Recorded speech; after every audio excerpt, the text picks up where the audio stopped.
गुरुकुल से जो कन्याएं हैं वो मंत्र पाठ आरंभ करें, जितनी भी बैठी हैं। ओम सहना भवतु सहनो भुनक्तु सह वीर्यं करवावहै तेजस्विनावधीतमस्तु मा विद्विषावहै। ओम शांति शांति शांति। नमस्ते आचार्य जी। वर्णोच्चारण शिक्षा के अंतर्गत 4 वाक्यों पर चर्चा हो चुकी है। तो आज उनका सिंहावलोकन, सिंह शेर के समान अवलोकन, दृष्टिपात करना। जैसे सुना है कि शेर जंगल में जब आगे चलता है तो थोड़ी थोड़ी देर पर पीछे मुड़ करके भी देखता रहता है कि मेरे पीछे कोई है तो नहीं, कोई शिकारी अथवा शिकार। वैसे ही हमें भी प्रतिदिन अथवा जब भी अवसर मिले आत्मावलोकन, आत्मविश्लेषण करते रहना चाहिए। जिस माध्यम को लेकर के हम चल रहे हैं, जिस लक्ष्य को लेकर के चल रहे हैं, उसमें कितने आगे बढ़े अथवा पीछे हटे, उन्नति हुई अथवा अवनति हुई, ये स्वयं के स्तर पर, ऋषियों के सानिध्य में और सहपाठियों के साथ मिलकर के ये आत्मचिंतन, आत्मावलोकन सतत चलते रहना चाहिए। और ऋषियों ने जो अवकाश की व्यवस्था रखी है मध्य मध्य में, वो भी इसीलिए है कि दैनंदिन रूप से चलने वाले कार्य बंद रहेंगे। इतने दिन में जो हमने यात्रा की, तो इस पड़ाव विशेष पर आकर के, संधि काल में आकर के हम आत्मविश्लेषण कर लें, सिंहावलोकन कर लें। तो ये 4 वाक्य जो हमने किए, इनका सार संक्षेप, प्राथमिकता उनको दी जाएगी जो संस्कृत में प्रस्तुति दे सकते हैं। अपनी कक्षा में यदि कोई संस्कृत में प्रस्तुति दे सकते हैं अथवा संस्कृत में लिख करके लाए हो, उसका वाचन भी कर सकते हैं। तो कोई कक्षा में इस प्रकार के विद्यार्थी हैं, लिखित लाए हो तो हाँ, तो कौन लाए हैं? बोलो, नाम बोलो पहले। कौन लाए हैं? नाम बोलो। आदित्य रानी। आदित्य? हाँ जी। आदित्य श्रावय किं लिखितम लिखितम श्रावयिष्यते अथवा मौखिकम? लिखितम। हाँ, लिखितम श्रावय। क्या लिखा? अक्षरः शब्दस्य विनाशः न भवति, नक्षरः यत् शब्दः क्षयं न भवति, अशुव्याप्तौ संघाते च धातुना शरण प्रत्ययेन च अक्षर शब्दः अरचयत्, पूर्वसूत्रे यत् अपठत् तस्य वर्ण विद्यात् जायते, अत्र उपदेशः कथं क्रियते?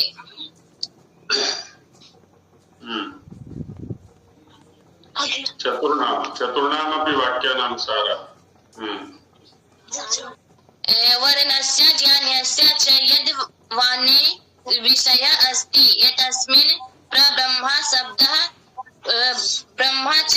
भवति इष्टे बुद्धिं ज्ञानया वर्णशास्त्रस्य उपदेशं करोति लघुतायै च उपदेशः क्रियते आकाशात् वायोः च यत् शब्दः उद्भवति तथैव शरीरः शरीरस्य प्रयोगः सामान्यरूपेण सम्पूर्णं शरीरात् आगच्छति परन्तु अत्र शरीरस्य अर्थः शरीरस्य अवयवः अस्ति अर्थात् नादः अस्ति यद् अर्थः अभवत् नादः प्रदेशात् ऊर्ध्वं भागं प्रति गतिं कुर्वन् मुखं यत् प्राप्तं भवति सः नादः भवति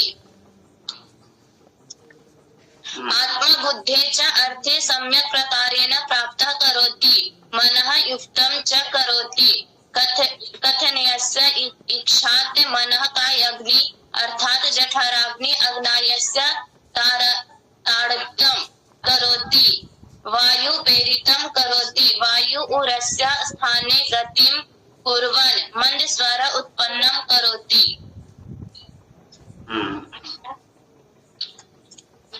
प्रयास किया, इसके लिए बहुत बहुत साधुवाद। लेकिन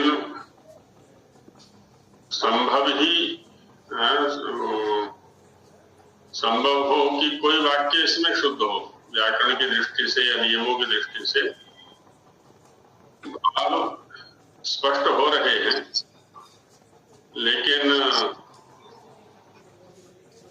वाक्य योजना में पर्याप्त अशुद्धियां हैं, उनके शोधन की अपेक्षा है।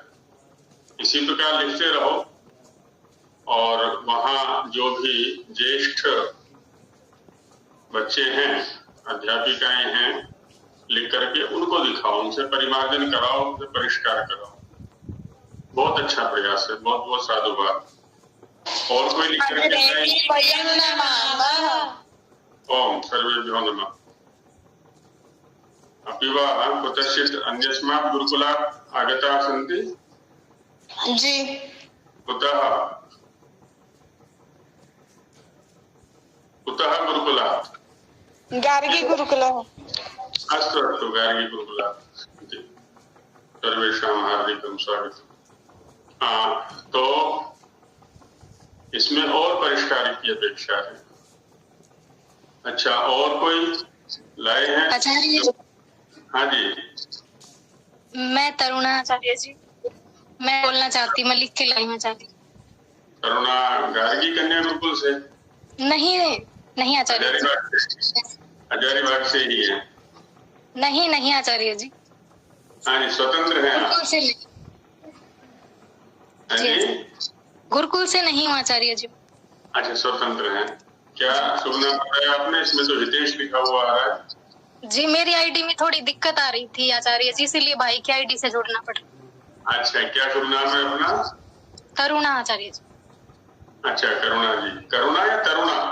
तरुणा जी। हाँ, तरुणा जी सुनाइए। बहुत अच्छा। थोड़ा सा विस्तृत हो गया आचार्य जी, क्योंकि शुरू से लेकर और अंतिम तक का है ना। हाँ, 4 श्लोकों का भाव सुनाइए।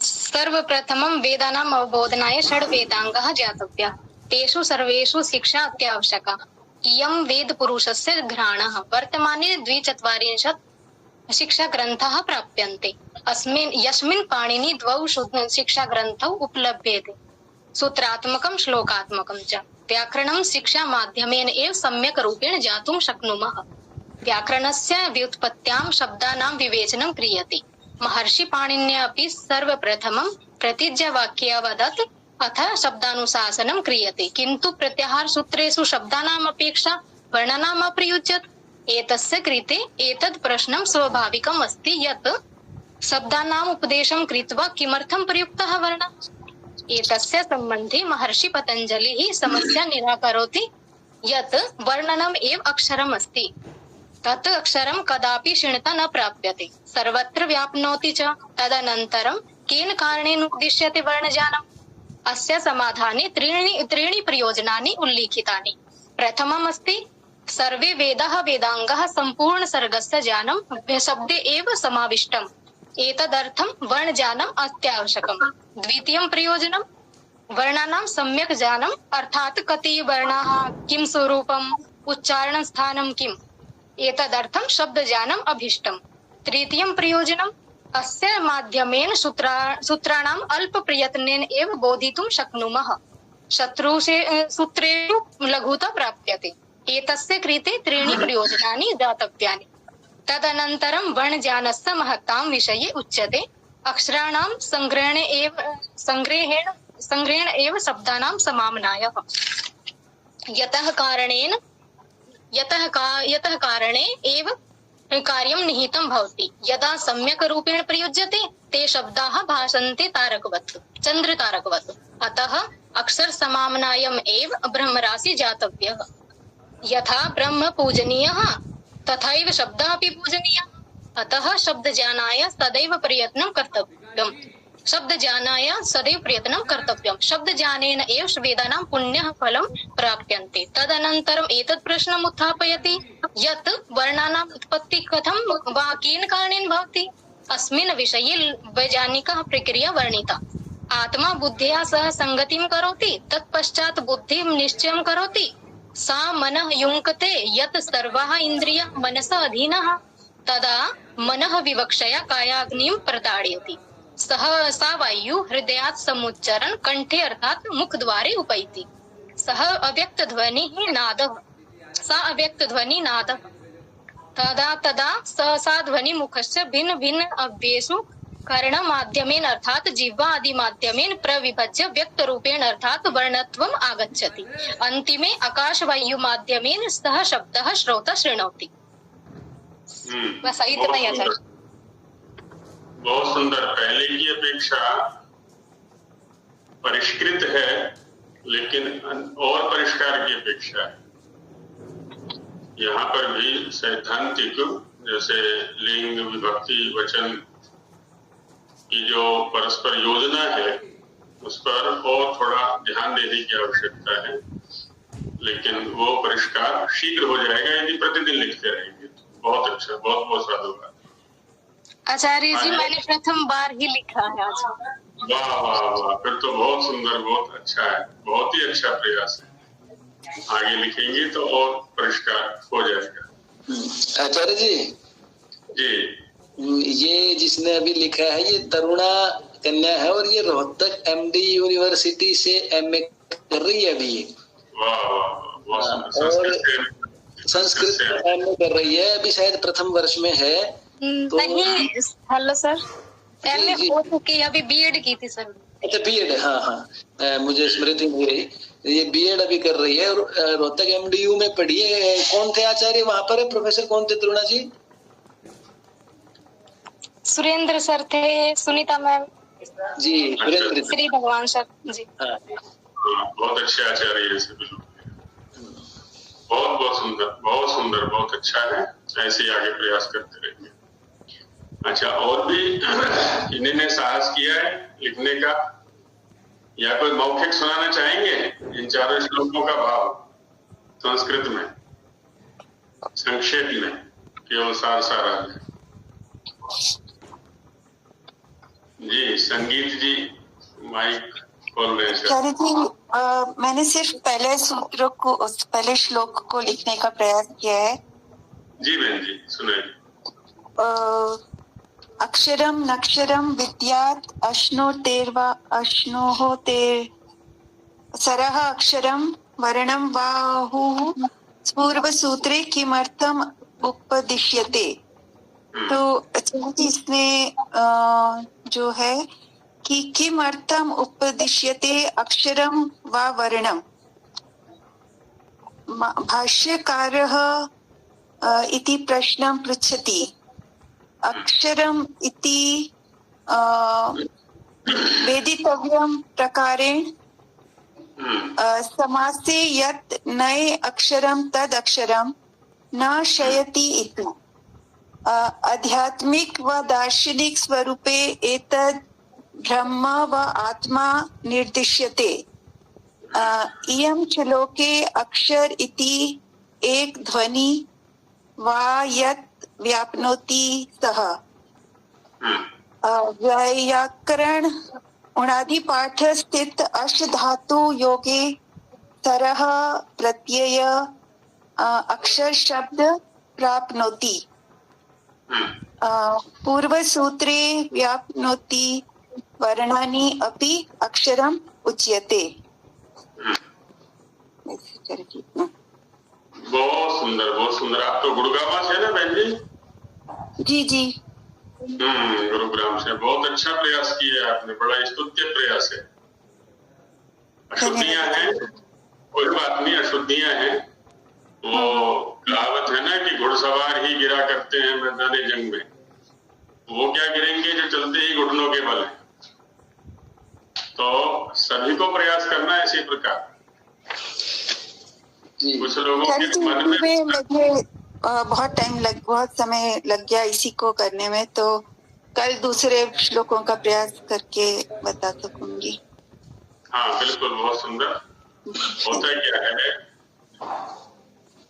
पढ़ हम सब लेते हैं, विचार भी कर लेते हैं, है ना? कुछ लोग पढ़ने में अच्छे होते हैं, कुछ लोग विचार करने में अच्छे होते हैं, कुछ लोग बोलने में अच्छे होते हैं। उनसे कहा जाए कि थोड़ा दीजिए, एक निबंध, एक पृष्ठ, आधा पृष्ठ, तो लेखनी चलती नहीं है। मन के अंदर है विचार, वाणी से प्रवचन कर लेंगे वो, लेकिन जब लिखने के लिए बैठेंगे तो लेखनी नहीं चलती है।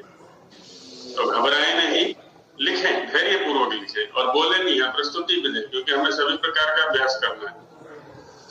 जी, कुछ कहना चाह रहे सत्यवान जी? मौखिक रूप से आचार्य जी कुछ मैं भी प्रयास करके देखता हूँ। मैंने लिखा नहीं है, लेकिन मैं उसको चारों श्लोकों को थोड़ा सा मौखिक रूप से 1 मिनट में जितना भी संभव हो सकेगा मैं सुनाना चाह रहा हूँ, अति संक्षेप से। हाँ जी वर्णोच्चारण शिक्षायाम अस्मिन् अध्याये सर्वप्रथमं तु वर्णस्य अक्षरस्य परिभाषा दत्ता प्रथमे श्लोके महाभाष्यकारेण। अस्मिन् परिभाषायां कथ्यते यत् अक्षरं यत् न क्षरम्, अर्थात यस्य विनाशं न भवति स अक्षरं कथ्यते। द्वितीय पक्षे तु कथितं यत् अशुं व्याप्तौ धातुना शरण प्रत्यय कृत्वा अश्नोति प्राप्नोति, अस्मिन् अर्थे अक्षर शब्दस्य निष्पत्ति क्रियता। द्वितीय श्लोके तु एतेषां वर्णानाम् एतस्य वर्णस्य अक्षरस्य वा प्रयोगस्य किं प्रयोजनम् अस्ति? कथितं यत् वाच्यः विषयो अतः वर्णज्ञानम् उपदिश्यते। यत्र च ब्रह्मराशि वेदराशि वेदानां शब्दराशि अपि प्राप्यते अतः वर्णज्ञानम् उपदिश्यते। शास्त्रस्य लघुता प्राप्त्यर्थम् अपि इष्टानां वर्णानां प्राप्त्यर्थम् अपि एतेषां वर्णज्ञानम् उपदिश्यते। आकाश वायु प्रभव आकाश वायुभ्याम उत्पत्ति स्थलम यस्य वर्णस्य सह वर्णः नाभि प्रदेशात् ऊर्ध्वं गतिं कृत्वा मुखस्य द्वारं गच्छति प्राप्नोति सह नादः कथ्यते। स्थानांतरेषु विभिन्नेषु स्थानांतरेषु प्रविभज्यमानो वर्ण भावं प्राप्नोति अतः सः शब्दः कथ्यते।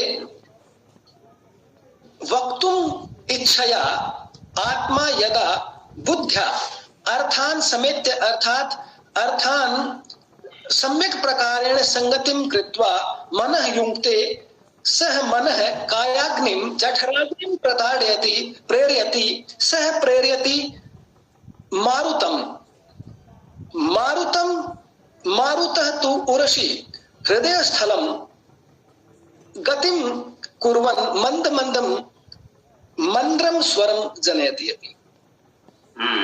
बहुत सुंदर, बहुत अच्छा। हालांकि बस थोड़ा सा अनभ्यास दृष्टिगोचर हो रहा है। जी, वो बोलने का अभ्यास नहीं आचार्य जी। बोलने के अवसर कम पड़ते हैं ना, इसलिए। जी। बोलने का अवसर बराबर रहे तो ये बात बहुत सुंदर। शेष लोग ये ना समझे कि हमें आता नहीं है। अभी जैसे 35 यहाँ पर दिख रहे हैं, 35-36, तो माना कि 5 ने प्रस्तुति दी है, तो 30 लोग ये ना समझे कि हमें आता नहीं, आता है सभी को। और जब एक बार मुख खुलने लगेगा या लेखनी चलने लगेगी तो प्रस्तुति हो जाएगी धीरे धीरे। तो प्रयास करें सभी लोग। आगे आज जिनका प्रस्तुति हो गई है, कल उनसे भिन्न की लेंगे, इसलिए उनसे भिन्न को तैयार करके लाएं। प्रतिदिन एक दो की प्रस्तुति यहाँ लेते रहेंगे, जिससे कि सभी का अभ्यास हो जाए धीरे धीरे, लिखने का भी, वाचन करने का भी, और भाषण माने दूसरों के सामने प्रस्तुति का अभ्यास। विगत 4 श्लोकों में या 4 वाक्यों में किन्हीं की कोई शंकाएं तो नहीं है? कोई पद, कोई वाक्य ऐसा हो जो संदिग्ध हो, समझ में ना आया हो, किन्हीं का कुछ शंका हो तो कह सकते हैं, फिर आगे चलते हैं। जी, नहीं है इसका मतलब ये हुआ, तो आगे बढ़ते हैं। तो वर्ण का स्वरूप, वर्ण ज्ञान के, हाँ जी राकेश जी कुछ कहना चाह रहे हैं। आचार्य जी, ये तदर्थ के जो समास है ना, इसमें थोड़ा सा मुझे कुछ कहना है विचार से। जी बोलिए। तस्मै, इसको गया तस्मै इदम तमर्थम, तो तस्मै इदम अर्थम, अर्थ तदर्थम ऐसे नहीं मतलब है कि वो होगा फिर ये कि अर्थ का जो है शब्द जो इदम के साथ जोड़ करके, नहीं ऐसा होता है ना, विग्रह हमने किया तस्मै इदम, चतुर्थी से विग्रह किया। हाँ जी। और जब हम इसको समस्त पद के अंदर ले जाएंगे तो वहां मूल जो प्रातिपदिक है उसको रखा जाता है, मूल प्रातिपदिक है तद। आपने यदि समास की सिद्धि की होगी तो वहां एक लौकिक विग्रह होता है, एक अलौकिक। तस्मै इदम, ये लौकिक विग्रह, लौकिक विग्रह में जिसका हम लोक में प्रयोग कर सकते हैं, और अलौकिक होता है व्याकरण में प्रयुक्त होने वाला।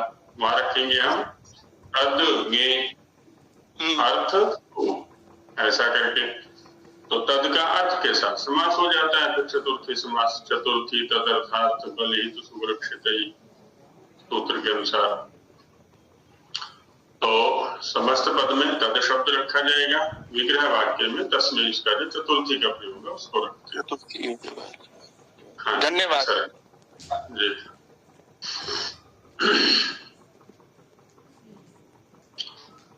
अब आगे बढ़ते हैं। 5वां श्लोक। कन्या गुरुकुल गार्गी से बच्चे जुड़े हुए हैं, तो इस 5वें श्लोक का पाठ करेंगे। वर्णोच्चारण शिक्षा सामने होगी उनके। तम अक्षरम को सम्मिलित स्वर में उच्चारण करेंगे गार्गी कन्या गुरुकुल से जो बच्चे जुड़े हुए हैं।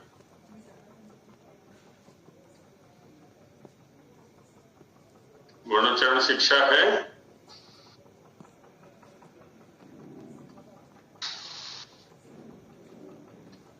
चलिए झारखंड वाले उच्चारण करें। अक्षरं ब्रह्म परं पवित्रं गुहाशयं सम्यगुषन्ति विप्रः सर्वेण साचाभ्युदयेन चैव सम्यक् प्रयुक्ता पुरुषं युनक्ति।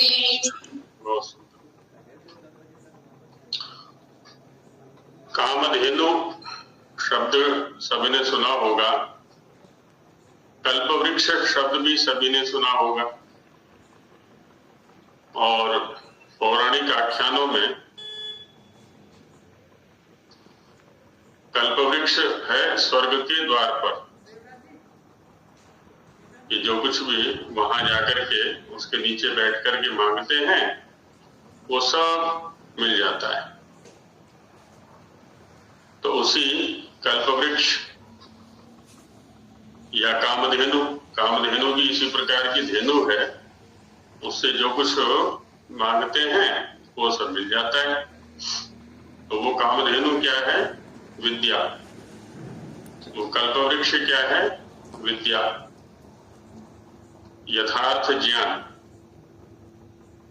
ये विद्या ऐसी कामधेनु है, ऐसा कल्पवृक्ष है, जैसा जैसा ये कहती है यदि हम वैसा वैसा चलते हैं तो जो कुछ हम चाहते हैं वो सब उपलब्ध होता है। महाभाष्य में 6ठे अध्याय के प्रथम पाद में शतवतुकोर सिद्धा सूत्र के व्याख्यान के प्रसंग में एक वाक्य उद्धृत किया है भाष्यकार ने। एक शब्द सम्यक ज्ञातः सुप्रयुक्तः स्वर्गे लोके कामदुः भवति। और गत वाक्य में भी चर्चा की थी, सर्वविद पुण्य फलावाप्तिश्च अस्य जाने भवति। टीकाकारों ने इस वाक्य में थोड़ा सा और आगे बढ़ाया हुआ है। सर्ववेद पुण्य फलावाप्तिश्च अस्य भवति के बाद एक वाक्य और जोड़ा है, माता पितरौ चास्य स्वर्ग लोके महीयेते। ये जो इस अक्षर ज्ञान को अच्छे प्रकार से संपन्न कर लेता है, ज्ञान और व्यवहार के स्तर पर, इसको तो पुण्य फल की अवाप्ति होती है। इसके जो माता पिता है ना, स्वर्ग लोक में उनकी भी बड़ी महिमा होती है। जो व्यक्ति विद्या प्रधान ज्ञान प्रधान जीवन जिएगा वो स्वर्ग लोक में ही रहेगा। जहां भी रहेगा वहां स्वर्ग ही होगा। और जब वो स्वर्ग में रहेगा उसको पुण्य की प्राप्ति होगी, उसको सुख की प्राप्ति होगी, तो उसके माता पिता का महिमा मंडन तो सूत्र होगा। इसके माता पिता कितने पवित्र रहे होंगे। उपनिषदकार ने कहा हुआ है कि पितरौ या पिता प्रश्न पुत्र उत्तर। पिता प्रश्न कोटि में है कि किसी के पिता कैसे हैं, किसी की माता कैसी है, तो कहते हैं पुत्र या संतान के चरित्र को देख करके अनुमान कर ले ये इसके माता पिता कैसे होंगे। पुत्र उत्तर, उत्तर पुत्र से मिलता है, पुत्र के आचरण से मिलता है। आचार कुलम आख्याति है ना, आचरण से, हमारे आचरण से हमारे खानदान का, हमारे कुल का परिचय मिलता है कि किस प्रकार के आचरण का ये बच्चा है, ये व्यक्ति। तो यहाँ पर भी वही चर्चा चल रही है कि जब हम इस यथार्थ विद्या के अंदर प्रवेश करते हैं, यथार्थ विद्या के अनुसार अपने चरित्र का निर्माण करते हैं, तो न केवल हमें पुण्य की प्राप्ति होती है, सुख की प्राप्ति होती है, आनंद की प्राप्ति होती है, तो हमारे जो माता पिता हैं उनको भी सुख की प्राप्ति होती है। और कहते हैं ना कि अमुक तीर्थ में स्नान करने से कई पीढ़ियां तर जाती है। ये विद्या तीर्थ ही तो है वो, जिसमें स्नान हम करेंगे, स्नातक बनेंगे, स्नान करके उल्टे कर्म करेंगे तो अपनी कई पीढ़ियों को डुबो देंगे। उल्टे कर्म करने से हमारी विगत पीढ़ियां भी डूबेंगी और आगामी पीढ़ियां भी डूबेंगी। और अच्छे कर्म करेंगे, विद्या के अनुकूल कर्म करेंगे, ऋषियों के अनुकूल कर्म करेंगे, तो पिछली पीढ़ियां भी प्रसिद्ध हो जाएंगी और आगामी जो आने वाली पीढ़ियां वो भी अच्छे मार्ग पर चलेंगी। तो दोनों पीढ़ियां तर जाती है उसके कर्म से। इसी बात की चर्चा यहाँ की जा रही है। भाष्यकार ने वही संकेत दिया कि एक शब्द, यदि शब्द पर अधिकार हो गया, शब्द ज्ञान हमने अच्छी प्रकार से संपन्न कर लिया, ज्ञान ही नहीं सुप्रयुक्त, उसका प्रयोग भी हमने काल प्रसंग प्रकरण आदि के अनुसार ठीक ठीक कर दिया, तो स्वर्गीय लोके, है ना, स्वर्ग में और लोक में भी कामधुक भवति, सभी प्रकार के कामों को दोहने वाला, पूर्ण करने वाला बनता है। वह दुहा प्रपूर्ण। तो इसी सिद्धांत की ओर ये आगे श्लोक संकेत कर रहा है कि तम अक्षरम। देखिए अक्षर शब्द का प्रयोग यहाँ पुल्लिंग में है, इसलिए सह तौते तम तौतान, तम प्रथम द्वितीय का द्विवचन है यहाँ पर ये, कि तम अक्षरम, उस अक्षर को, कैसे को, ब्रह्म, जो कि ब्रह्म है, ब्रह्म स्वरूप है। देखिए ब्रह्म का शाब्दिक अर्थ होता है बड़ा, है ना, ब्रह्म माने बड़ा। किस दृष्टि से बड़ा? कोई ज्ञान की दृष्टि से बड़ा है, कोई बल की दृष्टि से बड़ा है, कोई धन की दृष्टि से बड़ा है, कोई यश की दृष्टि से बड़ा है, और जो सभी दृष्टियों से बड़ा है।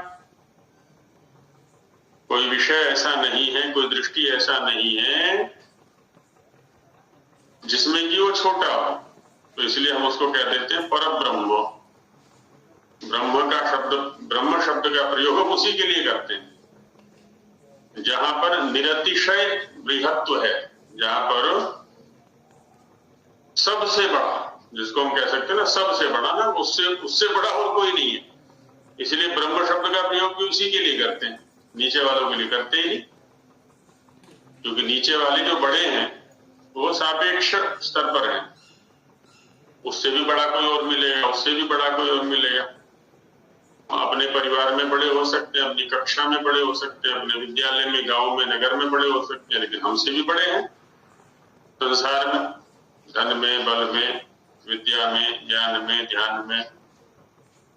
तो उससे बड़ा, उससे बड़ा, उससे बड़ा और सबसे बड़ा, जिससे बड़ा और कोई नहीं है, इसलिए हम उसके लिए ब्रह्म शब्द का प्रयोग कर देते हैं। यही स्थिति ध्वनि के स्तर पर है, अक्षर के स्तर पर है। जो लिखा है उसकी अपेक्षा जो ध्वन्यात्मक है वह व्यापक है। ध्वनि की अपेक्षा जहां से वो ध्वनि आ रही है वह व्यापक है, वो बड़ा है, वो अक्षर है, न मिटने वाला है।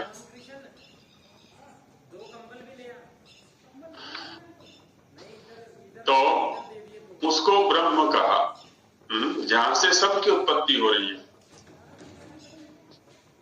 ये जो सिद्धांत है थोड़ा पकड़ने में परेशानी करेगा, थोड़ा समय लगेगा इसको, लेकिन हम इस सिद्धांत पर प्रतिदिन चिंतन करें। एक उपनिषदों की परंपरा में एक उपनिषद है केनोपनिषद, है ना। पहला ईश है, दूसरा केन है, ईश, केन, कट इत्यादि क्रम से ना केन उपनिषद। वहां संवाद है। तो पहला प्रश्न किया है केन इशितम प्रेषितम। इशितम प्रेषितम, किसकी इच्छा से और किसकी प्रेरणा से ये मन काम कर रहा है, अंतःकरण काम कर रहा है, ये बाह्य इंद्रियां काम कर रही है। हम तो असल में चिंतन नहीं करते ना इस विषय पर। इच्छा हुई, हाथ उठा दिया, पुस्तक को उठा लिया, साइकिल चला ली। ये पैर कैसे चल रहे हैं, किसकी इच्छा से और किसकी प्रेरणा से चल रहे हैं? ये हाथ किसकी इच्छा और किसकी प्रेरणा से उठा? मन ने जो मनन कार्य किया वो किसकी इच्छा और किसकी प्रेरणा से किया? हम सोचते ही नहीं। जिस दिन सोचना आरंभ करेंगे तो उत्तर अंदर से मिलेगा कि कोई और शक्ति है पीछे, वही ब्रह्म है। विषयों की अपेक्षा इंद्रिय, इंद्रियों की अपेक्षा बाह्य इंद्रियों की अपेक्षा अंतर इंद्रिय, अंतर इंद्रियों की अपेक्षा वो आत्मा जो चेतन तत्व है पीछे, वहीं से इच्छाएं आ रही हैं और वहीं से प्रेरणाएं आ रही। ये जितने भी जड़ साधन हैं, चाहे वो अंतःकरण है, चाहे बाह्यकरण है, और उससे बाहर साइकिल है, हवाई जहाज है, चाहे कुछ भी मोटर गाड़ी, कुछ भी चल रहा है। तो वैसे ही जब हम शब्दों का उच्चारण करते हैं तो वहां ध्यान दें कि किसकी इच्छा और किसकी प्रेरणा से शब्द निकल निकल के बाहर भाग रहे हैं, और किसकी इच्छा और किसकी प्रेरणा से कान के द्वारा सुने जा रहे हैं, कौन धारण कर रहा है, कौन अर्थ को समझ रहा है। जब हम इस चिंतन को करेंगे, एकांत में बैठकर के इन वाक्यों को सोचेंगे, तो पता चलेगा कि कोई शक्ति है, कोई चेतन सत्ता है जिसकी इच्छा और प्रेरणा है ना। केन इशितम प्रेषितम, दो शब्दों का प्रयोग है वहां पर। इशितम प्रेषितम, इशितम माने इच्छित, इच्छा से, प्रेषितम माने प्रेरणा से। तो उसी की इच्छा और प्रेरणा से सारा कार्य हो रहा है। उसी बात को यहाँ भी रखा, आत्मा विवक्षया, है ना, उसी की कहने की इच्छा है, तभी ये शब्द वर्ण बाहर निकल के आ रहे हैं। तो यहाँ कहा उसको ब्रह्मो, तम अक्षरम, वह जो अक्षर है उसको, जो कि ब्रह्म है, और क्या है वो, परम पवित्रम। पवित्र करने के बहुत सारे साधन हैं जी। यहाँ पर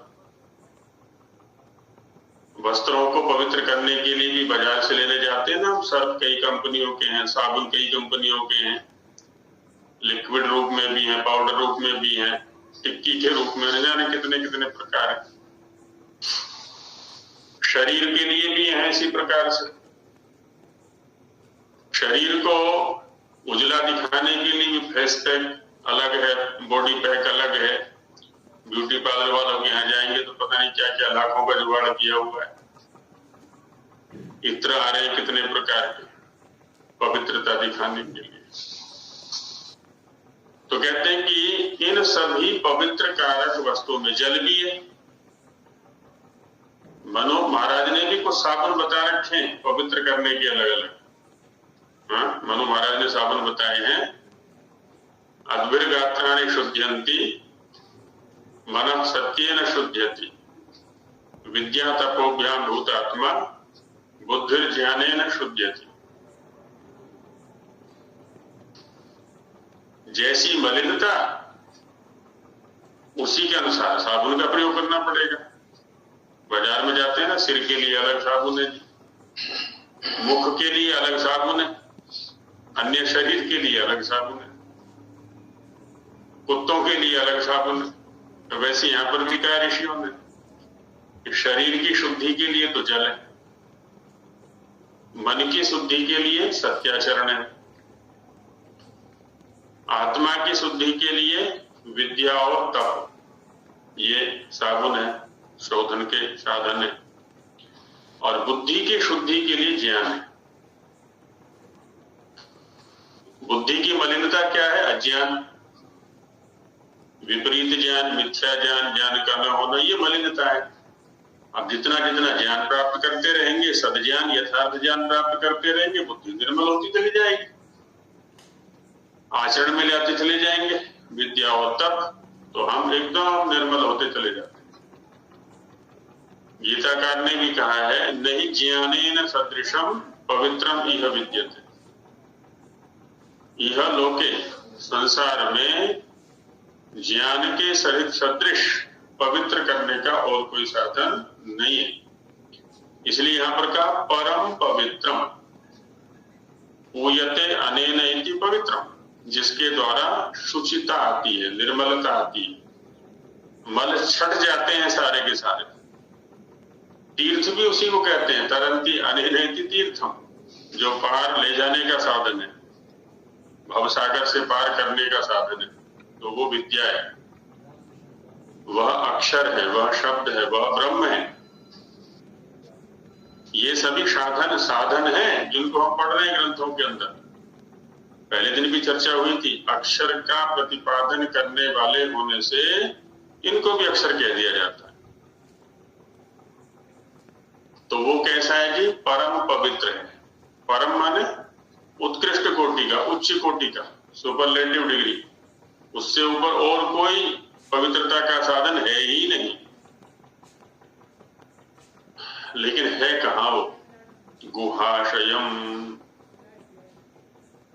गुहा आशयो यस्य तह गुहाशय, कहते हैं गुहा में रहता है। गुफा में रहता है, छिपा रहता है। गुहु संवरणे धातु से गुहा शब्द बना है।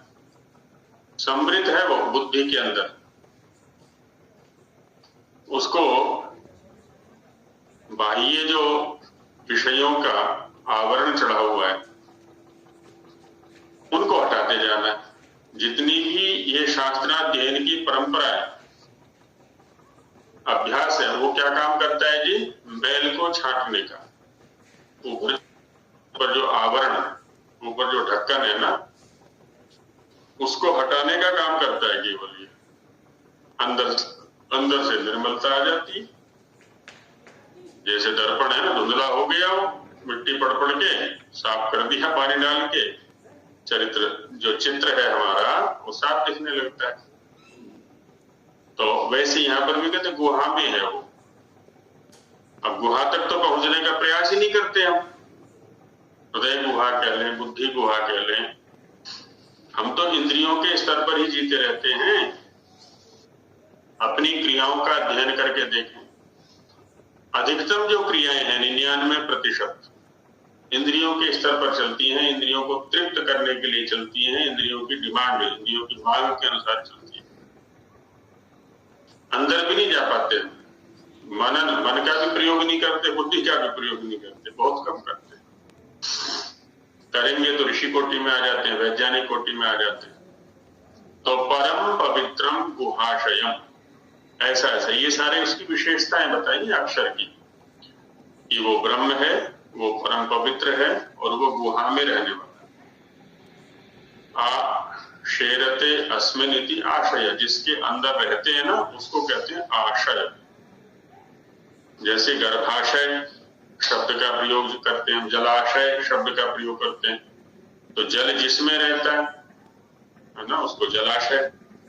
गर्भ माने शिशु, वह जिसमें रहता है उसको गर्भाशय बोल देते हैं, है ना। मलाशय, मल जिसमें रहता है उसको मलाशय बोल देते हैं। तो यहाँ पर आशय क्या है इसका? अक्षर के रहने का स्थान क्या है जी? गुहा। बुद्धि गुहा में है वो, हृदय गुहा में है वो, इसलिए वहां कहा था बुद्धिया समेत्यार्थान सम्यक उशंति विप्रा। जो विप्र लोग हैं, जो ब्राह्मण लोग हैं, ब्रह्म का चिंतन, ब्रह्म की प्राप्ति, ब्रह्म का सानिध्य चाहने वाले लोग हैं, वे उसकी सम्यक माने अच्छी प्रकार से, उशंति माने कामना करते हैं।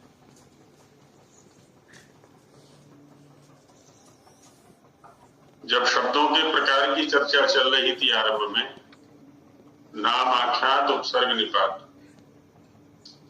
स्वामी जी महाराज ने इसका व्याख्यान किया है कि सामान्य लोग जो होते हैं वो तो निपात रूढ़ी वृत्ति में ही प्रयोग किया करते हैं। इस कक्षा में बैठे हुए अनेक विज्ञ लोग भी हैं, है ना, विद्वान लोग भी हैं। प्रातः काल से लेकर के सायंकाल तक प्रयुक्त होने वाले वाक्यों को या शब्दों को लिख लें आप, जो आपके द्वारा प्रयुक्त हो रहे हैं, श्रुत हो रहे हैं, सुने जा रहे हैं, और फिर देखें कि इनमें से कितने शब्दों के अर्थ हम जानते हैं। प्रायः नहीं जानते। रूढ़ी वृत्ति में या संज्ञा शब्द के रूप में ही प्रयोग करते रहते हैं। परंपरा से प्राप्त है, हमारे पिताजी प्रयोग करते थे, हमारे गुरुजी प्रयोग करते थे, हमारे मित्र प्रयोग करते थे। दूसरों से सुन करके दूसरों के उधार दिए गए शब्दों का ही हम प्रयोग करते रहते। शब्द भी और अर्थ भी, ना अर्थ के ऊपर चिंतन है ना शब्द के ऊपर चिंतन है। तो यहाँ कहते हैं जो विप्र लोग हैं, विशेष रूप से जो अपने आप को पूर्ण करने वाले, प्रातीति विप्रा, प्रापूर्ण धातु है, विशेष मननशील हैं, जो चिंतनशील हैं, जो मनीषी लोग हैं, वे ही उसकी उशंति माने कामना करते हैं, वे ही वहां तक पहुंच सकते हैं, दूसरे नहीं।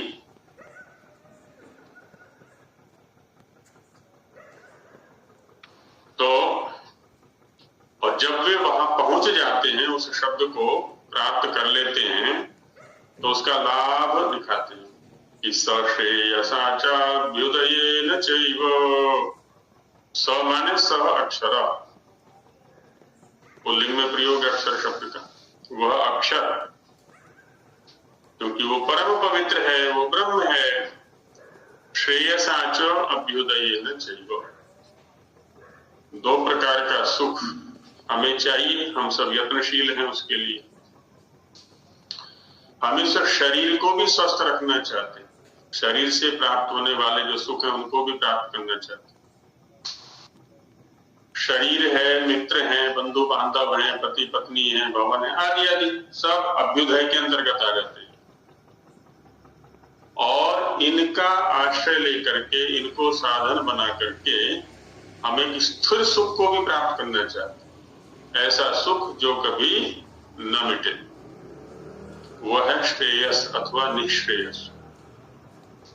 वैशेषिक दर्शन में भी आया, यतो अभ्युदय निश्रेयस सिद्धि सधर्म, है ना, जिससे अभ्युदय और निश्रेयस, इहलौकिक और पारलौकिक, व्यावहारिक और पारमार्थिक, दोनों प्रकार के सुखों की प्राप्ति होती है, उसको कहते हैं धर्म।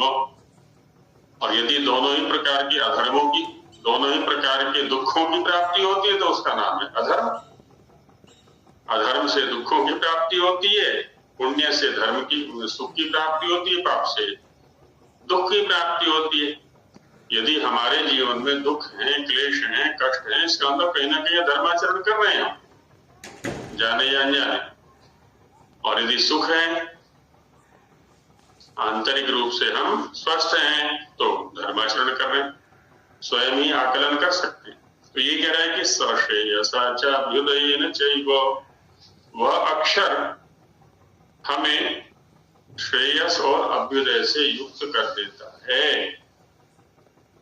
संसार में तो सुख मिलेगा ही हमें, सांसारिक स्तर पर जो मिलना चाहिए, लेकिन इस संसार के माध्यम से, इस अनित्य साधन के माध्यम से जो स्थिर सुख है, जिसको हम त्रिविध दुखों की अत्यंत निवृत्ति कहते हैं, कि तीनों स्तरों पर दुखों को प्राप्त न होना, है ना, वह लंबे समय तक उस स्थिति में रहना, उसकी भी प्राप्ति करा देता है। लेकिन किसको? अंतिम चरण में कहा, सम्यक प्रयुक्त पुरुषम युनक्ति, सम्यक प्रयुक्त, जो इन शब्दों का अच्छी प्रकार से प्रयोग करना जानता है। कौन है जी वो? पुरुष, इस नगरी में रहने वाला, इस शरीर में रहने वाला, शरीर में रहने का अधिकार जिसको प्राप्त हुआ है ना, लक्ष्य के अनुकूल यदि शब्दों का प्रयोग करेगा, ज्ञानार्जन करेगा, तो निश्चित रूप से वह श्रेयस और अभ्युदय से युक्त होगा। ये जिम्मेदारी शब्द की है, और वो शब्द हमारे द्वारा प्रयुक्त होने पर निश्चित रूप से निश्रेयस और अभ्युदय की प्राप्ति कराएगा।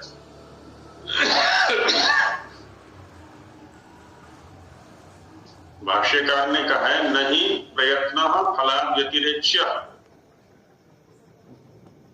प्रयत्न को फल से अलग नहीं कर सकते। जैसा प्रयत्न करेंगे, जितना प्रयत्न करेंगे, वैसा और उतना फल अवश्य मिलेगा। सत प्रयत्न करेंगे तो सत्फल मिलेगा, असत प्रयत्न करेंगे तो असत्फल मिलेगा। तो वही चीज यहां पर भी कही है कि वह अक्षर, है ना, ब्रह्म है, परम पवित्र है, गुहा में रहने वाला है। जितना जितना बुद्धि का प्रयोग करेंगे, कुछ लोग कहते हैं जी रिकॉर्डिंग उपलब्ध करा दीजिए, कुछ लोग कहते हैं जी पीडीएफ उपलब्ध करा दीजिए। बुद्धि का प्रयोग करना नहीं चाहते, समय मोबाइल पर तो लगा देंगे घंटों घंटों, और कई घंटे भी लगा देते हैं। रात को बैठ गए यदि 9 बजे खोल करके, पता ही नहीं चलेगा कब रात चलेगी। लेकिन जिस काम को करने के लिए शरीर को लिया हमने, इतना बड़ा मूल्य चुका करके, उसके लिए समय नहीं है। उसके लिए रिकॉर्डिंग चाहिए। तो बुद्धि का प्रयोग करें। करत करत अभ्यास के जड़मति होत सुजान, रसरी आवत जात ते सिल पर परत निशान। अपने आप को जो जड़ बुद्धि समझते हैं ना, कि समझ में नहीं आता है, अवस्था बड़ी हो गई है, ऐसा नैराश्यपूर्ण चिंतन न रखें। बुद्धि का परिमार्जन कभी भी कर सकते हैं। अभ्यास की आवश्यकता है, लग जाए दृढ़ता के साथ में। तो वही कहा कि हमें विप्र बनना है, हमें ब्राह्मण बनना है। ऋषियों की तो घोषणा है, ब्राह्मणेन निष्कारणो धर्म षडंगो वेदो ध्येयो जीयश्च। प्रत्येक व्यक्ति ब्राह्मण है। ब्राह्मण है माने बड़ा बनना चाहता है। हम में से कोई भी व्यक्ति ऐसा नहीं है जो छोटा रहना चाहता हो। अधिकतम धन लेना चाहता है, अधिकतम बल लेना चाहता है, अधिकतम विद्या लेना चाहता है, अधिकतम सुख लेना चाहता है। तो जिसमें अधिक की इच्छा है वो ब्राह्मण है, क्योंकि ब्रह्म की ओर, बड़प्पन की ओर बढ़ना चाहता है वो। तो कहते हैं ब्राह्मण बनना चाहते हो तो ब्राह्मण निष्कारणो धर्म, बिना किसी कारण के हम सभी का ये परम धर्म है। षडंगो वेदो ध्येयो निश्चय, 6 अंगों सहित वेद का अध्ययन भी करना है, ज्ञान भी करना है। उसके बिना ब्राह्मण नहीं बन सकते।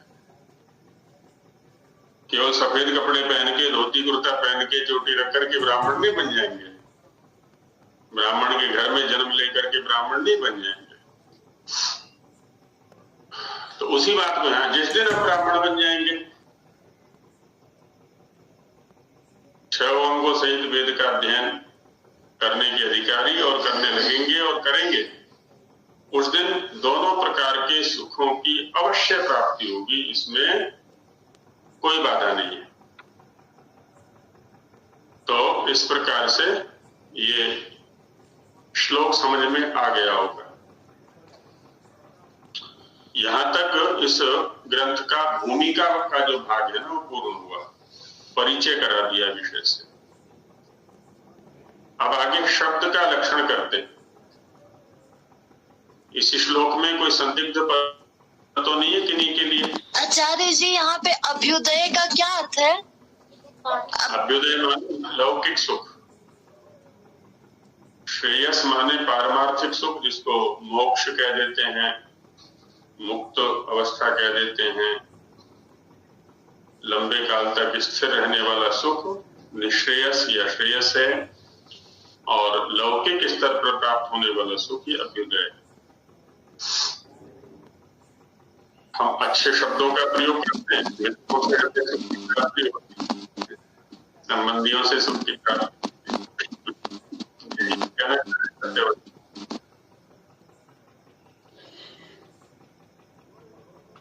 आचार्य जी, में जो ये तृतीय चरण में इसमें सश्रेयसाचाभ्युदय जो कहा है जी, स जो पद का प्रयोग ये पुल्लिंग में ये अक्षर के लिए है। जी बिल्कुल, स अक्षर, स अक्षर है। आपके संपर्क में बात है स अक्षर श्रेय और अभ्युदय का प्रयोग है। श्रेयस के साथ में युनक्ति देता है, जोड़ देता है। युनक्ति का मतलब संयुक्त कर देता है, संयुक्त कर देता है। सम्यक प्रयुक्ता अच्छी प्रकार से प्रयोग किया, ऐसा है। और आपने विप्र की व्युत्पत्ति निरुक्ति बताई, वि उपसर्ग पूर्वेण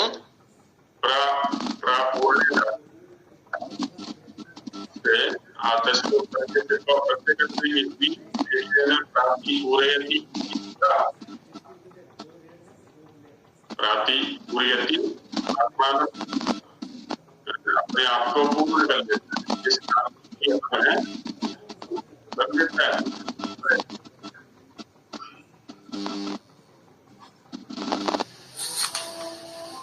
तो कथन हुआ यहाँ पर। और किन्हीं का कुछ संदिग्ध पद तो नहीं है कोई? अब शब्द के ऊपर है ना, शब्द का एक लक्षण वैसे तो पीछे कुछ चर्चा करके आए थे हम, जिसमें उत्पत्ति आदि का है। व्यावहारिक स्तर पर देखेंगे तो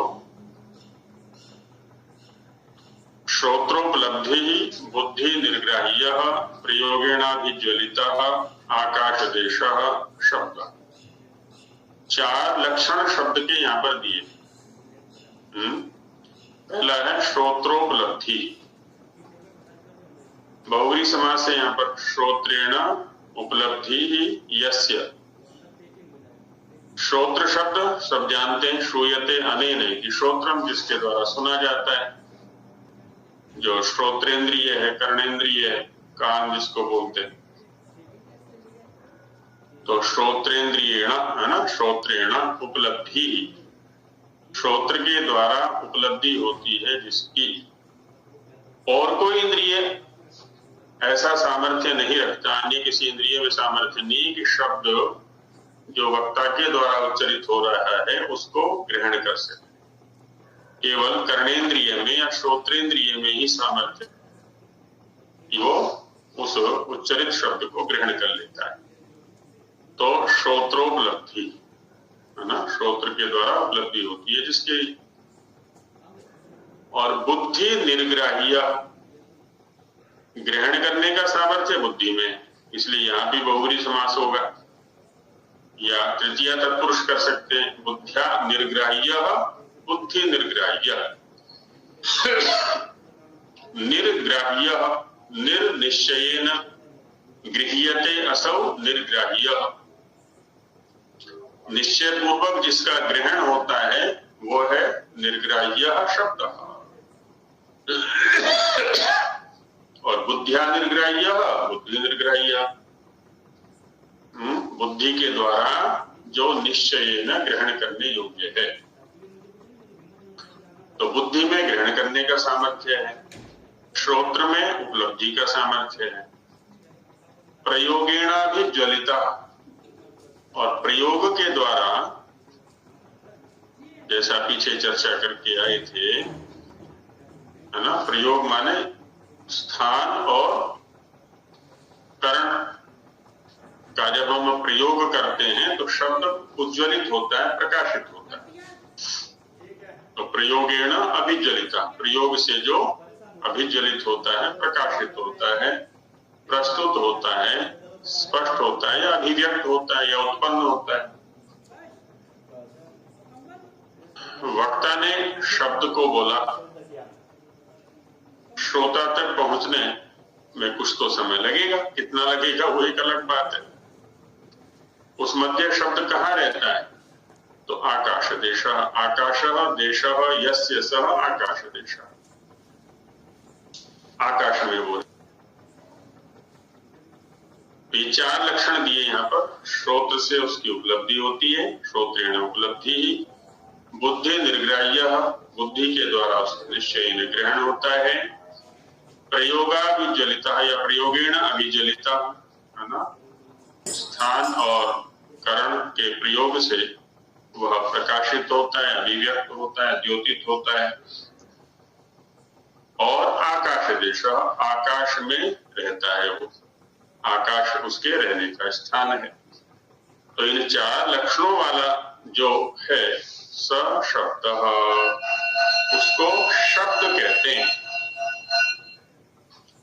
तो इन 4 परिभाषाओं में, इन 4 लक्षणों में ना शब्द को दिखाया गया। तो एक श्लोक और एक सूत्र पर, जो कि महाभाष्य का वाक्य है ये, उस पर चर्चा की गई। कल को हम वर्ण कितने हैं, वैसे तो कापी पेन सबके पास रहते ही होंगे, तो अपने अपने कापी पेन लेकर के बैठें। कागज कुछ बड़ा हो तो और अच्छा रहेगा, नहीं तो जो भी कापियां हैं रजिस्टर हैं सामान्य, क्योंकि कुछ इसमें लिखे हुए हैं वर्ण, इनके आधार पर कुछ और वर्णों को हम सोचेंगे, दार्शनिक दृष्टि से भी, प्रायोगिक दृष्टि से भी, व्यावहारिक दृष्टि से। और हम देखेंगे उसमें कि संस्कृत के अंदर प्रत्येक ध्वनि के लिए अलग अलग वर्ण हैं। सामान्य रूप से 63 कहा हुआ है कि 63 होते हैं, लेकिन इनसे भी अधिक हैं। व्यवहार में लगभग इतने ही आते हैं, इसलिए उनको 63 करके परिगणित कर। बाकी दार्शनिक दृष्टि से जब हम चिंतन करेंगे तो और भी कहीं अधिक संख्या इनकी हमें प्राप्त होने वाली है। तो साथ में लिखा देंगे उनको बोल बोल करके। हाँ जी, कुछ कहना चाह रहे हैं? इस कार्य का क्रम को अगर देखें तो ये जो अंतिम पद है, इसको पहले लेने में कोई है? होता क्या है ना, होता क्या है, विज्ञापन में भी पहले वस्तु का गुण कीर्तन किया जाता है और बाद में कहते हैं कि आप इसका प्रयोग करेंगे तो तब पता चलेगा। वैसे तो मैंने गुण तो बता दिए, सर्फ के, साबुन के, वस्त्र के, जो भी है ना, विज्ञापन यही होता है। और कि जी मैंने तो सब बता दिए, बाकी आप प्रयोग करेंगे तब पता चलेगा। प्रयोगता को बाद में खड़ा करते हो तो वैसे यहाँ पर भी यही। अगर ऐसे कर तो अनुचित का वैसे पहले में करता विप्र है। विप्राः तम अक्षरम ब्रह्म परम पवित्रम गुहाशयम सम्यक् उषन्ति। पहले में जो है ना विप्र करता है, और दूसरे में वह सह वर्ण अक्षर सह प्रयुक्तः सम्यक् प्रयुक्तः पुरुषम श्रेयसा च अभ्युदयैर्चैव युनक्ति। अन्वय यदि करेंगे ना तो ऐसा बनेगा। तो यहाँ पर द्वितीय पंक्ति में स करता है और प्रथम पंक्ति में विप्राह करता है। इस छठी वाली पांचवी की बात कर रहे हैं। छठे में तो श्रोत्रोपलब्धि शब्द का लक्षण। हाँ। तो शब्द के लक्षण में तो यही होता है। यहाँ से अगर हम शुरू करें इस कारिका को, प्रयोगेण अभिज्वलति ज्वलित आकाश देश श्रोत्रोपलब्धि बुद्धि निर्ग्राह्य। आप अपने बचपन में जाइए, शब्द कहाँ मिला आपको? पहले प्रयोग किया है आपने या उपलब्ध हुआ है? आप अपने बचपन में जाएंगे तो सबसे पहले तो कान से उपलब्ध हुआ है, उसके बाद आपने अभिव्यक्ति दी है, बुद्धि से निग्रह हुआ है, उसका ग्रहण हुआ है ना, उसके बाद प्रयोग किया है आपने। पहले प्रयोग नहीं किया, पहले तो कान से